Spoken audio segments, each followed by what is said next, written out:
What's good, everybody? What's good? My name is James Bush, and I am a licensed professional counselor in the state of Tennessee and a bunch of other states. Definitely glad you tuned in with me this evening. Tonight, I want to introduce you to something I've been doing. Well, some of y'all already know about it. It's the Mind of a Man podcast. And what is it? It's a podcast where men can have manversations on issues that affect them. We have interviewed experts in various fields, and we try to tackle these things from a therapeutic standpoint. So tonight, like the churches and the pastors in church say, I'm not going to be with you very long. It's going to be just hit it or quit it. Real simple, real easy. But as I mentioned before, I'm a therapist. And I want to talk to you guys. Well, as a therapist, that is, I handle all kinds of different clients. Those who are suffering from mental health needs, those who looking at identity, where they are in life, existential stuff. And then there's that other topic called divorce. It's where I make a lot of my money at. People who are ending relationships when the bottom has fell out and they don't know where to go from there on. And that's what I do a lot of. Men and women, helping them to bridge through that, as they say, troubled water or that rough time. So then I'm gonna also let you know that too. I've been divorced myself. So a lot of this stuff is not just book knowledge. Some of it is lived experience. But what I try to do is help the individuals find their footing so they can pursue their purpose. When they pursue their purpose, then they go to live the life that they were always destined to do. So I'm gonna give you real quick, I'm gonna give you a little acronym to kind of help you when it comes to post-divorce. And the topic of my, I guess, Mind of a Man podcast live, that is how to heal after divorce. What are the steps? And I'm going to use an acronym. And for some of you guys, it may be familiar in the football world. It's called CTE. That's right. CTE, it designates head trauma, things that happen along those lines. But I'm going to use it a little bit differently now. I'm going to say it's from the standpoint of post-divorce healing. Let's see how we flip that. So we're going to say C, which stands for community. T stands for time and space. And E stands for embracing now, embracing the journey, embracing moving forward. I think that's so important. Unfortunately, a lot of guys, they get stuck in that area. So let's start with the first one. C stands for community. Ladies and gentlemen, you can't do divorce alone. I don't care how strong you are. I don't care how mentally tough you are or so. It's not for the faint of heart. So when I say community, I mean maybe a coach, maybe a pastor, maybe a therapist, a clinician, maybe a trusted friend, someone that you can go and bounce ideas off of as you make this transition. Because when you got divorced, it was a wound. It was an open wound at that time too. It has yet to heal. And I'm going to speak more about that a little bit later. But what I'm trying to say to you is that you need trusted people in your community to help you through this process. Why do I know that? Let me tell you a little story real quick. So one Sunday, I'm working with this guy, and yeah, he's in a divorce situation. And usually I don't keep my phone on while I'm at church. I don't. But for some reason that Sunday I did. And of all the people that this guy wanted to call, he wanted to call me right in the middle of praise and worship at service.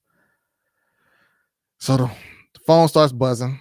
I walk outside, and this guy, he is just frantic. He's nervous. Oh, I didn't tell you that his wife had cheated on him, and because of her cheating on him, then he filed for divorce, and then all of a sudden, all that kind of stuff happened. And so he's frantic. He's going out of his mind. He's just all kinds of words are coming out. And then the thing he says was, James, I'm about to go over to the dude she was cheating at, his house, and I'm going to explain to his wife that he's not a good guy. He's not somebody that should be trusted. And moments like this are necessary for a person that needs community because you need to bounce an idea like that off of them. Going to that man's house was not going to be just a conversation.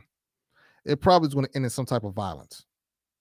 More than likely, you would have had a situation where he would have went out there, found something, assaulted him, or maybe done something else.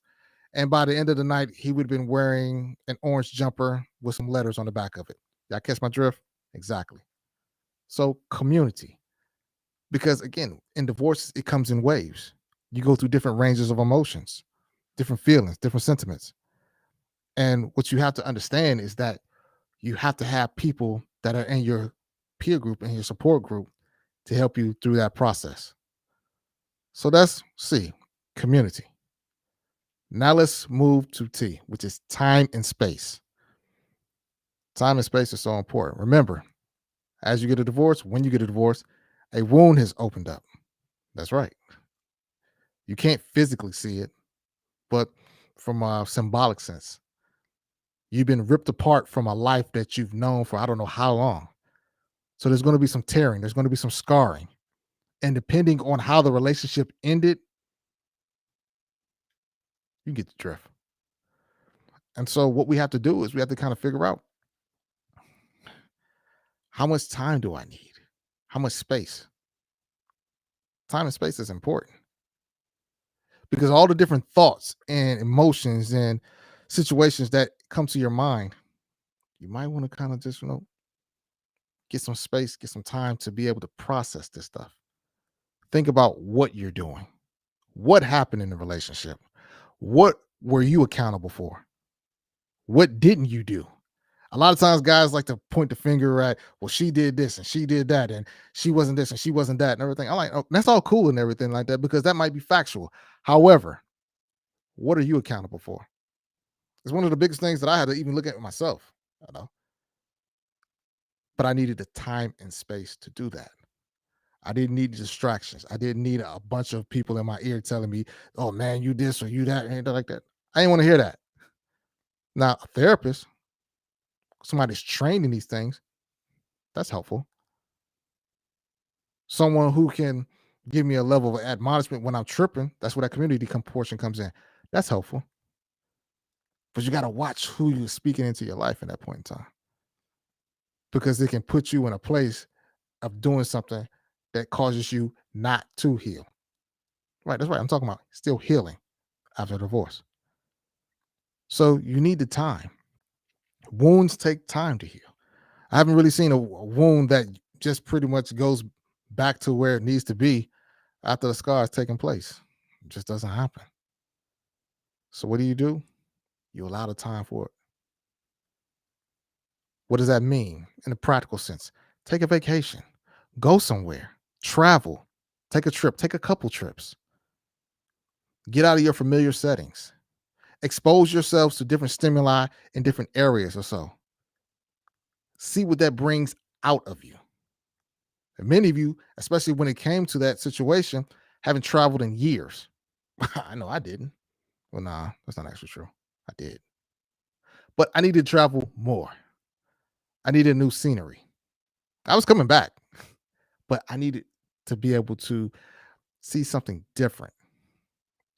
I needed to break up the monotony of the day to day work, kids, work, kids, work, kids, that kind of thing. It's very important. When you're doing this, you're helping yourself heal. You're learning about yourself. That's what the whole time frame is. And now some people may say, well, James, do you date at that point in time? I'm not saying you do. I'm not saying you don't. My therapist told me to. When I first got divorced, one of the first things that my therapist said, she said, James, it's time for you to get out there and start to do this. Start to date, start to learn. And I asked myself, I'm like, damn, everybody else and their mama telling me not to, but she's saying something different. I'm liking her already.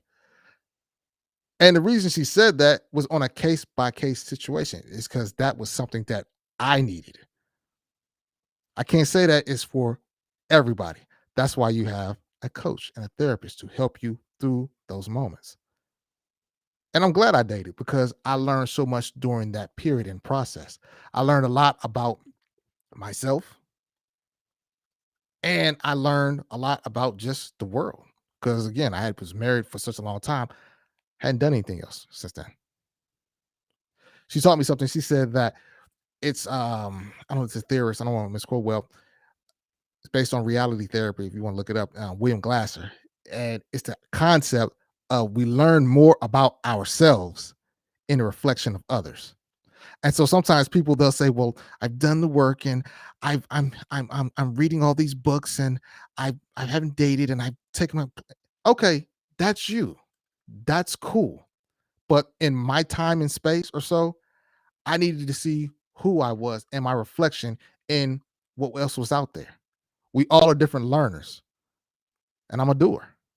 And I bump my head, and then how I learn again in that process. And when I learned, I learned. So my point is to you is that you have to take the time to be able to find out who you are as you're healing. And I want to get to the last one, letter, which is E. Embracing now. We're talking about, fellas, moving forward. Moving forward is so important. Guess what? She's gone. She's with another guy. He's probably banging her back out. Yeah, it's happened. Deal with it. You got to move forward. You got to pursue purpose. You got to start looking at those things that are ahead of you.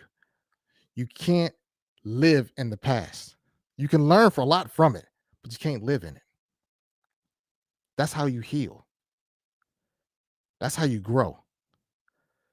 When you begin to find your path and begin to move forward. And are you going to have challenges? Yes, especially if you got kids. Co-parenting can be a nightmare. Parallel parenting is more fun. Y'all look that up. The difference between co-parenting and parallel parenting. But it's so much of a benefit when you're able to, one, take the time and space to learn more about you, then start to apply that and move forward. Embrace your now. Ain't none of that damn doubling back. What does that do? That stifles your healing. It stifles the process. Sometimes people they just go and they double dip and then they double. It's like no. We're done. I hate to say it. It's like look, it's over. There's nothing to be gained out of it. Yeah, you can go back there. You want to stroke again? You want to stroke again? You want to bop me? Okay, we can have an arrangement. What is that going to do? That keeps you from moving to where you need to be, pursuing purpose. When you pursue purpose, everything else falls into place. When you embrace your now, guess what? If you got kids, you've created a team. I've got childcare, I've got drivers, I've got after school tutors, I've got Hello Fresh to make meals. I've got all that stuff in place at my spot so that my children are taken care of. And then once I know that my children and my home is settled, the healing process takes even on another form. It's peaceful. But some of you guys, unfortunately, you stay stuck because you're lamenting on what was and what didn't happen. And I wish. I'm gonna tell you right now, it is what it is. I know a lot of people don't like that statement, but it's truth. Looking at life or looking through at a relationship through rose-colored glasses, how effective and helpful is that? They have this statement in the 5 stages of grief. If you gotta look at it, it's denial, it's anger, it's depression, it's negotiation, and then bargaining portion. And my last spot of that I love is acceptance. What happened, happened. Accept it. Okay, bro, maybe you weren't what she wanted. That don't take nothing off of who you are as a man. Nothing whatsoever. You still good. You still, man, are a warrior. You still are a supplanter. You still are a provider. You still are a protector. It just didn't work with her. That's okay. Learning those little tidbits and having that insight does a lot for you. Keeping that mindset that, man, I wasn't enough. That's, I'm trying not to curse tonight. It's my first, well, not much, my third lot. I'm trying to make it Disney related, man. But after a while, I kind of get enraged about that because no, that's not the answer. That's not the mentality. You stay stuck. You don't heal. You lament. That's some garbage. It's time for you, man, to go and do what you're supposed to do. So being in those moments, embrace your now. Put your plan together. Get your house in order. I love that statement. Get your house in order and go forth and do what you need to do. Oh yeah, and by the way, too, the whole thing about yeah, I mean, because fellas, we all know that once we get that little bit of freedom, we go out there and we just hitting everything that's walking. A lot of us. You got to ask yourself, is that going to do more for me, or is that going to take away from me at this point? There are things that enhance you and things that take from you. All the pieces that are scattered. So, I mean, okay, I'll put you like this. I'm just gonna leave and drop this right here. Just because you can now, don't mean you should. I'm just gonna put that right there, right there. Just because you can, don't mean you should. Remember, you're chasing something. You're after it. You're pursuing it. All right, I'm done for tonight. I got a date anyway. For more on this topic and topics like this, visit us at the Mind of a Man podcast on Instagram, or you can find us on YouTube. I want y'all to do me a favor. I want y'all to take out your phones. And I want y'all to type in Mind of a Man podcast in your YouTube search bar. James Bush. You'll see me. I'm the black guy with the hat, cartoon character like.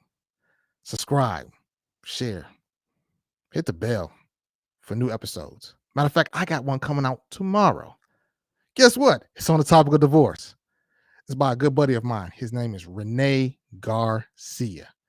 He's a divorce coach. Did a fascinating study. Surveyed a bunch of guys, and the findings were pretty cool. It'll be out on YouTube probably around 7 a.m. tomorrow. And also, too, it's located on all your popular podcasting platforms. You guys be well. Take care. I'm out. Mind of a Man podcast.